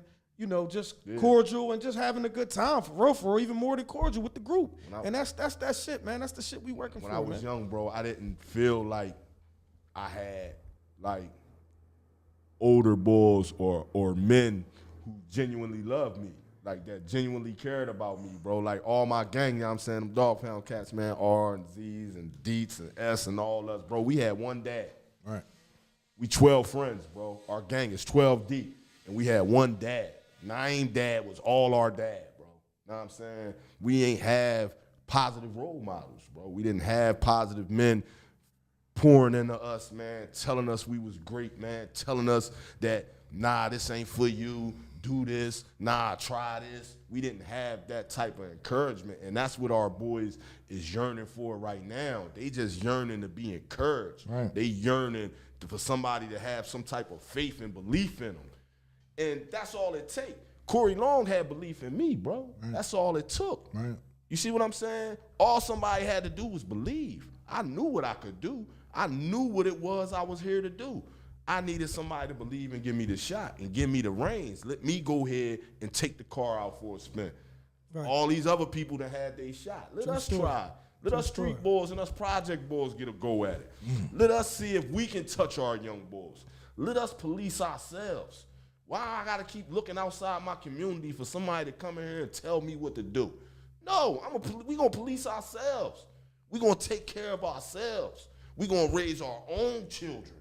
We gonna raise our own community back up. We not gonna depend on everybody else to come in here and help us. Yeah, y'all got some money to help us? Cool, give it to us. We gonna disperse it out here. But we gonna police ourselves, man. And that's what we got to get back to, man. As men in this community, man, brothers, man, we got to stand up, man. We got to be better examples. We got to be better examples as men, as mates, fucking boyfriends and husbands. We got to be better examples as fathers, fucking leaders of this community, man. We want these women to follow us, man, but we not equipped to lead these broads, man. Know what I'm saying? And that's where the conflict is happening. That's why our family dynamics is messed up, because us brothers got to get our shit together. In order for us to lead our community back, man, we need to start loving ourselves more. We need to learn how to love ourselves more. We need to start loving our brothers more. We need to start taking pride in this community. We need to stop trashing this motherfucker. We need to stop throwing shit everywhere. Stop letting people dump shit everywhere. Like, stop looking to the fucking city to help every fucking thing. Stop thinking the fucking mayor is fucking Superman. Dude lives on fucking 9th Street, bro. Right. He has a house on 9th Street. He's not fucking Superman. Facts. He needs fucking help. And another thing, man, like, I want to say this to the masses, man. Y'all got to understand and realize, man, when you dealing with a certain caliber of people that really don't got too much positive shit to say at all. Right. Like every time you looking up, every time you listening, they can't wait to just bash a motherfucker, say something negative about somebody. They don't see none of the good and shit. And nothing. The glass is always half empty to them. Yeah. They ain't got a positive bone in their body. They waiting to put this motherfuckers right now listening. Yeah. Can't wait to say, did you hear when he said this and try to peel this apart, break that apart. Well, I wouldn't have said that like that. I wouldn't have what you would. Yeah. man, shut the fuck up. Shut the fuck up. Yeah, You know what I mean? Look within yourself. Listen at these niggas Worry talking about this yourself, shit, man. Worry about your motherfucking self. Because Niggas if you up ain't a there part, talking that shit. if you gonna help us get out here and do this motherfucking mentoring, this gun violence intervention shit, you gonna try to stop some beefs. I want to stop some fucking beefs. I want to be a part. Yeah, me. I want to be a part of the plan where motherfuckers really try to stop some beefs. Yeah. You feel me? Real rap. I want motherfuckers to understand, you can sit down, we can rap together, man. This is between us right here, right now. And guess what? If you start and your man over here, they both agree, then guess what? It's going to trickle down to the crew. Yes, Yeah. it You know what I'm is. saying? Still protect yourself at all times. That's how you feel. But at the same time, motherfuckers ain't got to be Wild Bill no more and just, it's on site, just shoot, blah, blah, blah, blah. Nah, because guess what, man? If you could go a whole 2 days, 3 days, you could go on vacation without even trying to murk a motherfucker, then it ain't that important for him to die from you. It ain't that important for you to kill him. You can go a whole motherfucking week without smoking you a motherfucker, then it ain't that important for you to kill him, man. Promise They you, say man. the It be- ain't.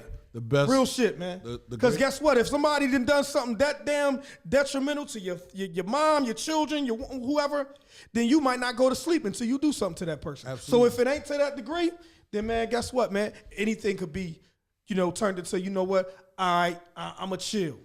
I'ma chill out. You know what I'm saying? We want to put shit together. We was talking about having block parties every other motherfucking Yeah, 2-3 man. months. Yeah, just man. because ain't nobody done got fucking shot in these neighborhoods. Yeah, man. This the type shit these motherfuckers on. They gonna give us the bread. Thank you, cause I ain't so quick to trust a motherfucking. I have horrible trust issues.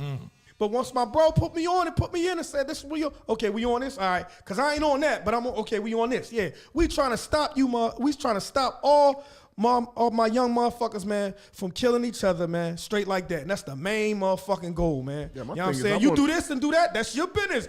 Do you get your fucking paper, whatever you got to do, but let's try to stop the beast, though. Yeah, Can we help with that? I want people to start. You know what I'm saying? My man put me on to the play. So did my other man, and that's just what it is. And I respect it, I salute it, and I appreciate it. You know what I I mean? want them to just fucking. And let me say this right quick, Yeah. too. We can't get rich off this shit. This shit got to be something that you want to do because you want to help, and it's from the heart. This is nothing that we can get rich off. No. Nothing. You feel me? Straight up. I'm in this motherfucker right now worrying about what I'm going to do next to create another stream of income at all times. That's my thing. Believe me, I I have to have multiple- it. I have But as I'm here multiple right now, streams of that's what income. I'm doing right now is I'm trying to guide these motherfucking young boys on the right path, trying to end some motherfucking wars, stop some beef, slow some down. If it's 2%, it's better than none, man. You know what I mean? Our kids, we still gotta, I don't give a fuck where I move, I'm still gonna come back to Chester. Where I got going on, I haven't lived in Chester in over 20 years, but I'm still in Chester. I work in Chester, my family in Chester, my mom in Chester. I am Chester. I coach the Panthers. You hear me? I'm the president now for the Panthers. I am going Chester. nowhere. You think what I'm saying? So I'm gonna be around. I want our streets to be safer at all times. Absolutely. You know what I'm saying? We want our young boys to know, guess what, man? You still could be the fuck cool without trying to hurt you a motherfucker. Sure. That's one of the things, man. I heard Wallow said, and I really- felt that shit. He said that's one of the things I fear of the most is to get killed by another motherfucker that look like me. How you want to kill me, man? I love your whole family. I know Right. your aunt and Right. them, man. Right. Honestly, man, for real, bro. Me and your mom is cool like this. You feel me? No, man, stop that. If I don't know you, I don't know your mom. I know somebody in your family. We know each other. It's Chester. It's this It's fucking just big. this fucking big, bro. Come on, man. Chill. If you even sat down with some of y'all ops, man, y'all be surprised. You motherfuckers got a lot more in common than y'all think. Yes, you do. I want people to fucking start Help us help y'all. Love it. Help us help us. fucking thinking more about Come on, man. life, man, and valuing life, bro. I want It's motherfuckers to only- go on a it's- 2-day vacation it's only- and just see, God damn. It's not. I mean, just to see. This the thing. See, speaking from my perspective, like I served a total of 16 years of my 46 years on the planet in prison. So, from that perspective, you understand and you value your freedom that much more. You start looking at life that much different. You put a value on it that's so high. Cause like real honestly, bro, I'm to the point in my life where I'm not doing nothing to nobody. Like I'm literally not doing anything to you, bro. Nothing. I'm not gonna do nothing to you. It's gonna get handled how it's gonna get handled, how it's supposed to get handled, Let the man. universe I handle am 100% legitimate citizen, man. I pay taxes, man, an exorbitant amount of taxes, bro. Know what I'm saying? For all the shit I do, I pay a lot of fucking taxes. I'm not about to be out here doing nothing to nobody, not because of that, but because I love my life. I love my family. I love being free, bro. Right. It's amazing to just get up and do whatever the fuck you want to do whenever you want to fucking do it. That privilege, bro, for them to take that from you, you understand? So I need people to understand, like, what you giving up. Right. That's my thing. What are you giving up for this? This instant gratification of you doing something to a motherfucker is not going to equal out to what you losing. When you lose your freedom and you lose your life, you only get one life. Can't always get away, man. Can't get it back. And if they catch you, they can give you life. And you'll never get your freedom back. Ain't always guaranteed to get away from no licks. No spins, no none of that. So it's important that, like, no up and no scores. It's important that the message is, like, to put, like, the value of your freedom and the value of being alive in front of everything else. Like, that's more important than everything else. That's more important than pride. That's more important than payback. That's more important than revenge. Your freedom and being alive is more important. It supersedes all that, bro. Seeing your fucking daughter graduate in 8th grade. How are you going to... Your son walking across the motherfucking, putting that cap and gown on at 5 years old. You want to see that? Think on it like this. You got daughters. Your daughter is 8 years old, you catch your case. How are you going to protect your daughter when she's 13 and this boy coming after her and this man coming after her? What is it you can do? You can't do shit because you in prison. Not from Greaterford. Yeah, you stuck. Not from Dallas. So you thinking about now, oh yeah, I got to do something to make sure she cool now. My nigga, what about 5 years from now? What about 10 years from now? What is your absence going to do to this girl's life, to your son's life? See, I deal with that myself, you know what I'm saying? Because I did time in prison and I had children and I missed chunks of their development. You know what I'm saying? So this is something that I got to carry, that I tried to right the ship, you feel me? But they was missing key years of their development with their father. And look at how you're holding yourself accountable, speaking about it, and letting and helping these young boys to try to, you know, to make sure they don't go around that same. I shortchanged them. Exactly. My behavior shortchanged them. Because they was only getting half of what they were supposed to be getting. Like right now, they get everything they supposed to be getting. I've been home for years. I'm in my space, and I'm able to do everything I'm supposed to do as a father. But for years growing up, they was only getting that in chunks. They getting that full time, and then I'm off the street for years. And them years that you off the street, you think that everything is the same. Shit out here move at a rapid pace. Shit changing in every two Tuesdays. You come home in like the same space, but your kids are 3, 5, 7 years older. They not the same people. You got to get to know them again. You got to try to build and forge some type of relationship. This is what I need people to understand about when they thinking about, because that's what I went to prison for shooting a motherfucker. You know what I'm saying? They gave me 30 years. 30. You know what I'm saying? I just got off that shit in 2022, since the 90s. You know what I'm saying? They gave me 30 years, and I had to deal with that and walk through that my whole adult life. It's a tether. It's a rope around your neck. You can't make a misstep. You can't fuck up. Not once. Like, imagine having to walk like that every day, and you can't never be slow, and you can't never be late. How many times you been late to work before? That's enough. How many times you been slow getting something done, bro? All the time. So imagine your existence, bro, if you can't never be slow and you can't never be late, and you got to deal with that every fucking day. You gonna fuck up. You understand? It's a setup. So the object is to never get caught up in it. The object is what we're doing. We work predominantly in prevention and intervention. Locking people up and getting to the after the fact, that's the police job. We deal in prevention. We start at 10 years old trying to change people's heart, change people's mind, get some young boys loving themselves, getting them taking pride in themselves. Our 4-point love program, know what I'm saying? Letting them take pride in how they look and their appearance and in their dress. That's why when you see us when we in session, we always dressed. You always see us with button-up shirts and ties and hats and suits because we want these young boys to see what it really look like. What it really feel like, what success really is. And you don't have to be what people say a successful person is. You don't have to look like that. You can look however you want and be however you want. All you have to do is know what you know and be an expert at what you're doing. Try to learn as much as you can, and they're going to come to you. They're going to come looking for you.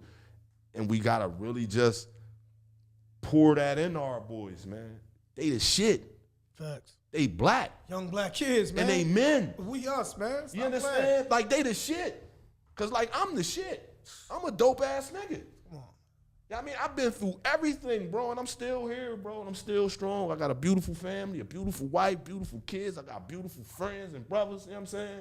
I live a dope life. And if I'm a motherfucker who really ran the street, really shot people, really robbed people, really fucked people up, I never hit no women, I never did nothing to no kids, but everything else, I did that shit.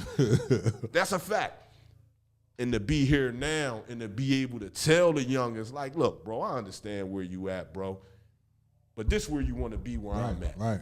Let me help you make that transition. Absolutely. Let me ease that transition, bro. Let me help you get on them first steps. I'm not going to be able to take them their whole journey, but I can give them the first steps like Brother Bayot gave for me. Shouts out to him. Shout out to rest in peace, Mr. Bayot.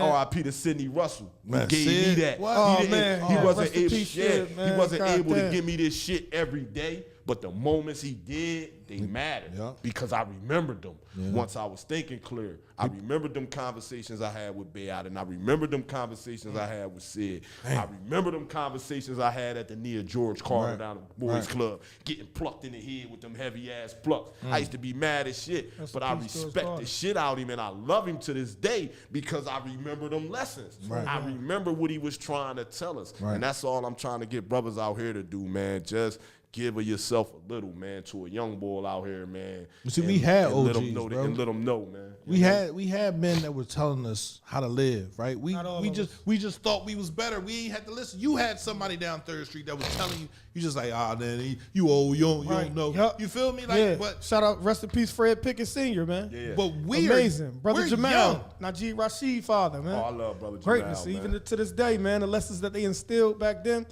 even though I wasn't catching them when I was a young bull, you know what I'm saying? I think about them now and I incorporate that into what the lessons that I'm giving to these young bulls, you know what I'm saying? Right. And we ain't gonna save them all. We ain't gonna save them all, man. But the ones we can save, man, it's a blessing, man. You feel me? That's all. We really, the goal is for us, man, to try our best with any of these jobs is to show kids that it's more to life than just, you know, trying to be wild. And definitely to try to keep them out of trouble, man.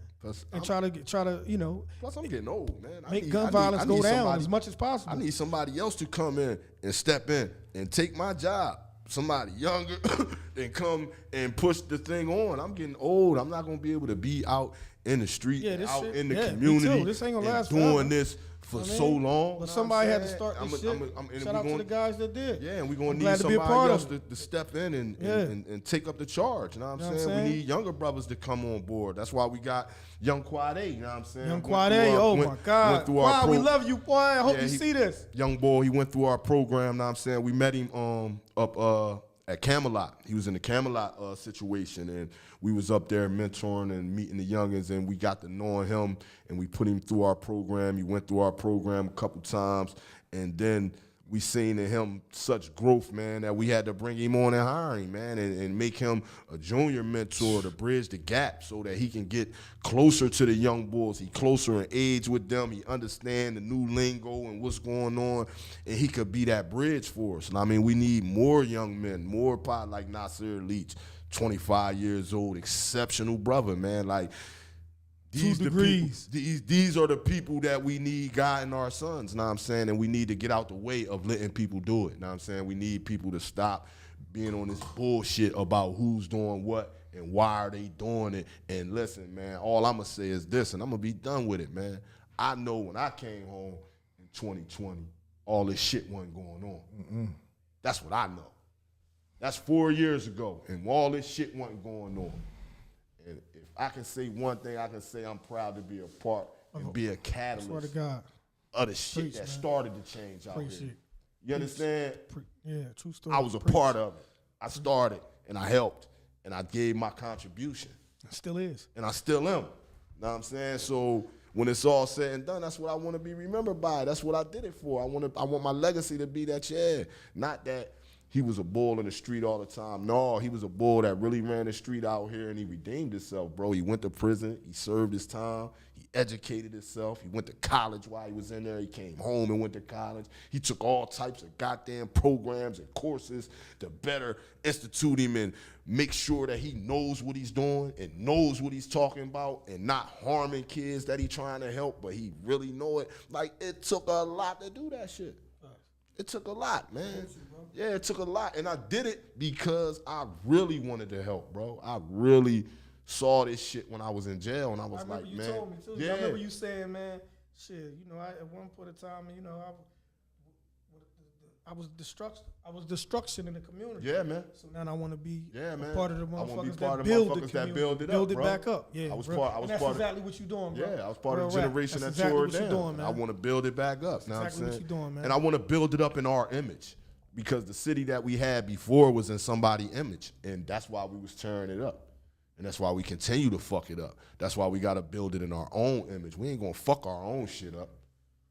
Yeah, we fucked their shit up. Right now it's our shit. Yeah. Now our business district is bustling with black businesses and people from Chester that own this shit. We not about to fuck our own shit up.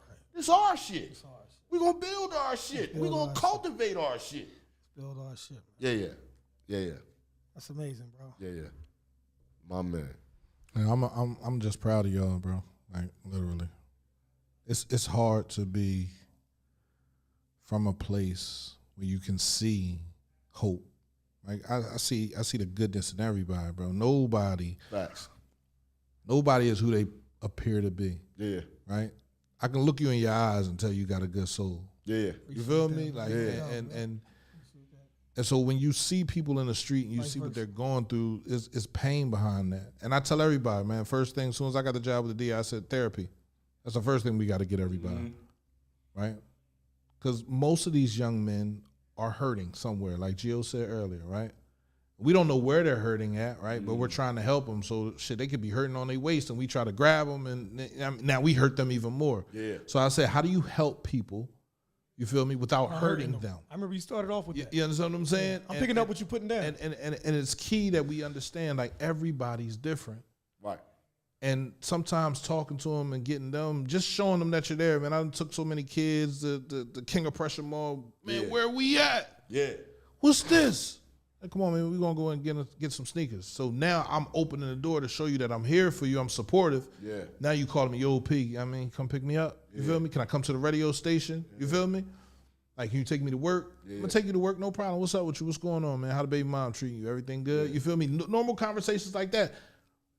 And then it grows, right? And then once you realize that you really don't need nobody around no more, you tend to fall off. And that's okay. I don't need nobody to stick around me for too long. Right. Man, I've seen both of y'all, Pierre and Gio, both of y'all miss meetings because y'all took a kid somewhere to do something positive. Right. Yeah. You took a young boy for real, you took a young boy to a job interview. Right. I'm just saying once. I ain't gotta go down how many times. How many times? You said, man, listen, man. I missed this certain meeting because I had to take Smitty to his job interview. Boy, man, that joint, man, bro. Flat out. Listen, I'm gonna tell you right now, and I ain't saying that. I'm just sitting there chilling. But I told you afterwards. But that joint right there, when you hit that, man, that joint, man, that made me. Oh my God, I just was so proud of you, man. That was more important. Oh my God, Getting him- man, that was getting so him proud, started man. And young, mind you, young Smitty right now is fighting the gun case. You know what I'm saying? 18, 19, young buck, but a thorough young buck. I hope you see this, Smitty, because we love you. We didn't grow a bond with Smitty. You know what I'm saying? Thorough as shit. Yeah, fucks with him. You know what I mean? And demand respect. You feel me? Real young boy. that really is about his shit. But at the same time, he come in contact with us, and we curve it in the right way. Right. And the respect level is through the roof. Yeah. I can go on. I swear I can name a lot of people, y'all. Now to go on the P situation. P's from the rip. He said, yeah, what happened, P? Why you late? Well, I'm only late because I just took XYZ, Jayton, for instance. Right. I just took Jayton to go pick up to go enroll into one of these colleges. I forgot exactly where it was at. Right. You know what I'm saying? Community college, right? Yeah, I took Jalen and enrolled in college. So come on, man. Like, this the shit that Jokers is doing. This is shit that everybody ain't seeing. And it ain't for everybody. It ain't for everybody. Impacting somebody's lives is just different, man. I ain't gonna hold you, man. And I salute and I respect everybody that has anything positive to say about this work that we all doing and everything, man. But I remember Corey Axis had a meeting, right? And he said, you know, what do you like the most about the job or whatever? Man, my shit, man, what I like the most, man, is the impact of having the kids that I know could go left at any given second. Already done went left. Right. Already done been into some gun violence. Already done got shot at. Already been shooting. Already been robbing, stealing, whatever. And see them and have them call and respect me. Yeah. And they don't act nothing like what the teachers and the moms is telling. I haven't seen certain behavior in some of these kids ever. Because they got that much love and respect for me, for us. And you know why? Because we only keeping it real when we letting them know that, yeah, I made fucking mistakes. Yeah, I was on the wrong side of the motherfucking legal system, legit, all of that, man. But where I'm at now and what I'm trying to do now is empower, impact, build my community, help our young bulls to not go into thinking that we have to resort in violence. We have, come on, man, we have lessons and topics that teaches you how to be a peaceful. Talk that shit. Have peaceful resolution, peaceful conflict resolution, like all of this shit, man. Certain shit I didn't need a degree for because I already experienced it throughout my home life. Yeah.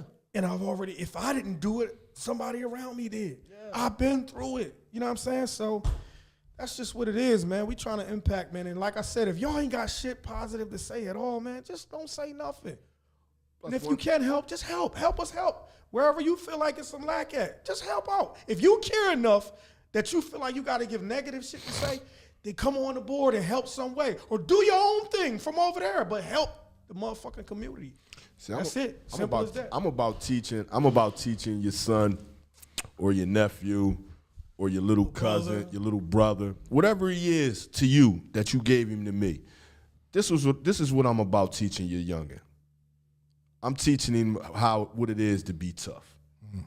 What a tough guy is. Know what I'm saying? And what a tough guy really is. Know what I'm saying? It's not a gangster. It's not a motherfucker who shoots people or plays with guns.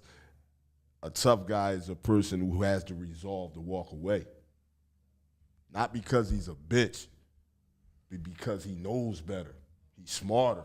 He see where this shit coming from. Mentally tough. That's the toughest person. The toughest person is the person that when the shit is up, he got the resolve to say, you know what? Fuck this shit. That's what I'm teaching your son. I don't teach your son nothing about no guns. I don't teach him nothing about none of this gangster shit. I don't highlight stories from my past or shit that I used to do. No, I give examples of what not to do. I give examples of a space in life I was living, but I don't get into particular breakdowns and glorifying that shit because it's not important. What important is understanding that you not a bitch for saying you don't want no smoke. You not no bitch. Like, I ain't no bitch. I don't want no smoke. I don't want no smoke either. I can give you all the smoke you want. Fire. Fuck smoke. I don't want to give it to you. Living in freedom is more valuable. They don't get it. It's more valuable to me than that. Opening my motherfucking refrigerator up when I want. Yeah. It's fucking powerful. Crazy. That's what I teach your sons. Taking the shit when I want. That's the message I impart on your sons. I don't impart on your sons no goofy shit. G Code don't impart on your sons no goofy shit. Hell no. I speak to your sons with respect. I encourage your sons to speak with you in respect. Part of our program is the family dynamic, mother and son relationships, and what that really means, especially when a father not in the house, and how mothers tend to lean on the son. And we try to walk them through that dynamic to give them some type of understanding of what they living through. See, like, this is a different situation over here. I don't know what y'all thought. I don't know what y'all think we do. Maybe y'all get caught up in the characters that we play online. Oh, yeah, we have a life. Yeah, you get caught up in Uncle P, or you get caught up in OGGO, what I'm tripping on. Right. I tell y'all all the time. Or the bedroom gangster. Yeah, or the bedroom gangster. You know what I mean? I tell y'all all the time, that's just a character that I play online. It helps me get my message out. This is balance. Yeah, it helps me get my message out. If you go in between the jokes, you're going to hear my message. You go in between the shit talking, you're going to hear what I'm saying. That's a part of grown man adult life anyway. That's all. Ain't got shit to do with the message that we teach and we got you. And that's another thing. I want to say this. I hope the masses is watching. If you have any problems with anything that motherfuckers putting on social media, then you have your kids to not follow grown adult pages on social media. You should do that. Simple as that. That's it. But when they in our care, when our kids, they understand. Yeah. And I feel like it's also important to understand balance and really reality of life. Mm-hmm. Motherfuckers like to have fun, talk shit. Yeah. You know what I'm saying? But motherfuckers ain't doing nothing incriminating. Nothing. At all. At all. You know what I'm saying? I came up with the motherfucking the alias, the bedroom gangster, because everybody else was trying to be gangsters. Yeah. I said, I'm going to be the bedroom gangster. Yeah, you know what I mean? Everybody was trying to be gangster. I'm promoting something that's fun that happens in life, period. And that's sex. Now, let's go on even further and say, maybe we can get a condom deal. Let's say, make sure you have safe sex, kids. That's what it is. Loving a woman, being with a woman, that's part of life. Yeah. You know what I'm saying? So, but... You know, I say all that to say, man, don't get it fucked up what's going on with social media opposed to what we got going on and what we doing and working with the young boys, man. Yeah. We are always encouraging them to be the best version of themselves, always encouraging them to go away from getting recruited by the bosses and the gangsters in your neighborhood, always encouraging them to deal with peer pressure and be mentally strong enough to say, nah, I ain't doing that shit because I know it's going to lead me into destruction, whether it be me going to jail, me getting hurt, or somebody around me getting hurt. You know what I'm saying? So we always gonna guide them the right fucking way. Especially we ain't on no mischief, negative, crazy, wild, illegitimized shit at all. You see what I'm saying? So that's what it is, man. Like, the message is real. The shit is important. The kids could tell you, man. You know what I'm saying? So, like I said, man, we building relationships and bonds with these young boys, man, that's going to help us in the future even. You feel me? And we're not just and another thing, like, the name of our program is GVINE. It's the Gun Violence Intervention Network and Empowerment Program. You got to understand, we're not just a gun violence program. We are a gun violence program, and we deal in gun violence prevention and intervention. But when you go to the E in our name, it says empowerment. We're an empowerment program. So the whole time we're about life building skills, job training, resume building. We're about family dynamics, mother and son relationships, sibling relationships. We're about self-love, taking pride in yourself, how you dress, how you speak to other people, relationships between man and woman, and, you know, significant others, and about how that work and that dynamic, and how a man should really treat a woman, and things that they should do and how they should act. You know what I'm saying? We real big on morals in our program. Like, we have multiple classes just on morals and moral dilemmas, and what are morals, and what are morals to you, and what do they mean, and breaking this down to our young boys so they have some type of code, some type of honor that they say, this is something that I'm not going to do. Integrity. Because once you put something down on as your moral code, it's just something that I'm not going to do. Yeah, you're going to stand on that. I'm going to stand on it. So we trying to get them into that understanding that, this goes against what you believe. This goes against your moral code. Beating on women goes against what you believe. You're not going to do that. We're not doing that shit. We're not going to abandon our children. We're not going to beat our women. We're not going to damage our community. This goes against what we believe. We believe in building. So if we believe in building, you know what I'm saying? That's what we gonna preach, man. Yeah. But man, this was a great show, bro. Yeah, you got some things to promote. Oh yeah, man. Listen, man, we got damn, what's the name of the joint? Block Party. Oh, yeah, man. We doing a block party or Chester Day first? Let's do the block party. Yes, because we got Chester Delco create. Is that what that is? Chester Delco, what they call that? I can't really say. Let me see. Delaware County Foundation is supporting Not that one. Chester, that one, yeah. Chester Gives. Right, that one. Meet your local nonprofits. It's a block party happening Sure. at City Hall. Free entry. Let's get down here, All right, man. let me get back to it for real. Yeah, this the block party, man. You know what I'm saying? It's gonna be Wheels of Steel, man. We got DJ Octa One, man. You know what I mean? Young Corey Ock, man. He gonna be out there doing this thing, man. Young brother, come out and support him. He always have it rocking. He play right the most amazing Look, tracks, man. He better than any better than his dad. Like his dad is stuck. His dad is stuck in the 1995 playlist, man, from the Drive Time. Lil album, Corey, man. that fucking bull, man. That's all I'm he just play. keeping it a bean. But Corey Ock, the one, he'll Blink fuck Game an is old, crazy. he'll fuck an old head party up. Yeah, fuck the party up, so it's gonna be lit.